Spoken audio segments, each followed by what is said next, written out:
பிஸ்மில்லாஹிர்ரஹ்மானிர்ரஹீம். அஸ்ஸலாமு அலைக்கும். Welcome back to Kadhir kitchen. நம்ம இன்னைக்கு பிரேக்ஃபாஸ்ட்ல இந்த மாதிரி ரவா உப்புமா தான் செய்ய போறோம். எப்படி செய்யலாம்னு பார்க்கலாம். டேஸ்டியா ஹெல்த்தியா. நான் ஒரு கப் ரவா எடுத்திருக்கேன், ஒரு கப் ஆனியன், கருவேப்பிலை, பெருங்காயம், கடலைப்பருப்பு, சாப் பண்ண இஞ்சி, சாப் பண்ண பச்சை மிளகாய், முந்திரி, வேர்க்கடலை. வாங்க எப்படி செய்யலாம்னு பார்க்கலாம்.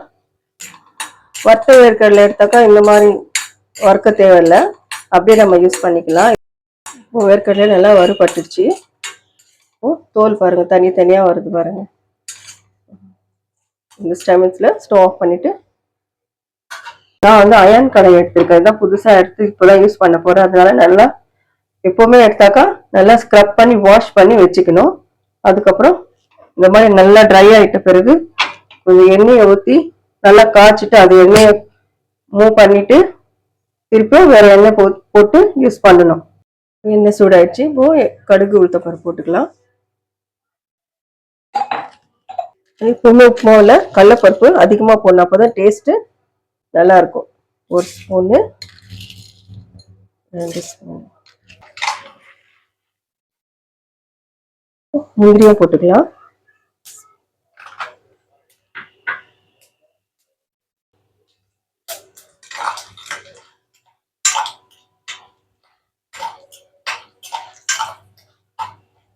இந்த ஸ்டேஜ்ல வெங்காயம் போட்டுக்கணும். ஒரு கப் வெங்காயம் எடுத்துருக்கேன்.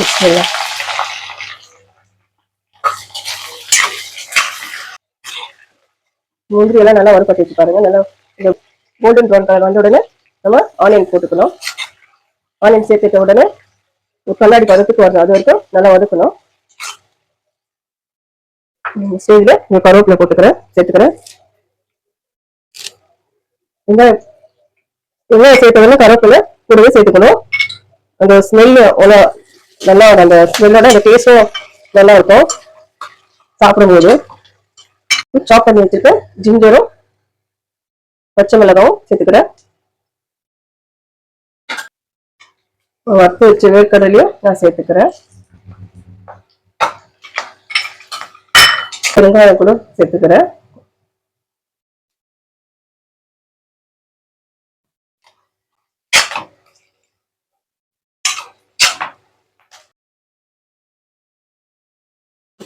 அதே கப்ல 2 கப் அளவுக்கு தண்ணி சேர்த்துக்கிறேன்.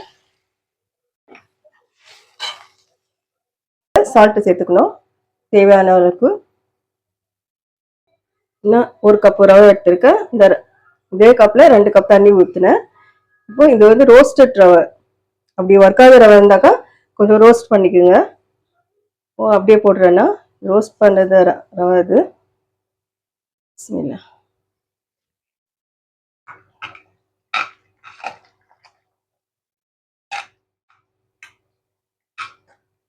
நல்லா கட்டி இல்லாம கலந்து விட்டுக்குங்க.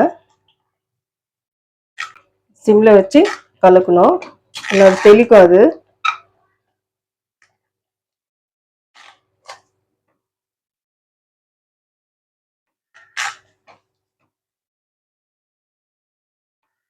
தண்ணி நான் 1 கப் ரவைக்கு 2 கப் தண்ணி ஊற்றினேன். சரியா இருக்குது பாருங்க. அது ட்ரை ஆயிடுச்சு பாருங்க. கரெக்டா இப்படிதான் இருக்கும். ரொம்ப தண்ணி ஊற்றி கொலன்ட்டு பண்ணிடக்கூடாது. கரெக்டா பார்த்து தண்ணி ஊற்றணும். கரெக்டா பதமா இருக்கும். அப்போதான் கொஞ்சம் நெய் சேர்த்துக்கணும்.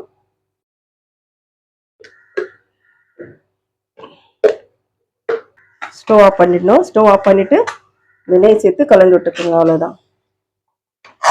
டேஸ்டான சுவையா அவ்வளோ சூப்பராக இருக்கும். ஃபென்டாஸ்டிக்கா. இந்த மாதிரி ரவை செஞ்சு நீங்களும் வீட்டில் சாப்பிடுங்க. அவ்வளோ உதிரி உதிரியா இருக்கு பாருங்க.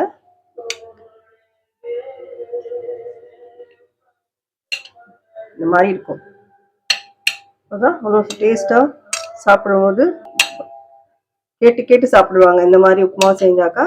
ரவா உப்புமா வந்து குழன்ட்டு இருந்தாவே சாப்பிடவே முடியாது கண்டிப்பா.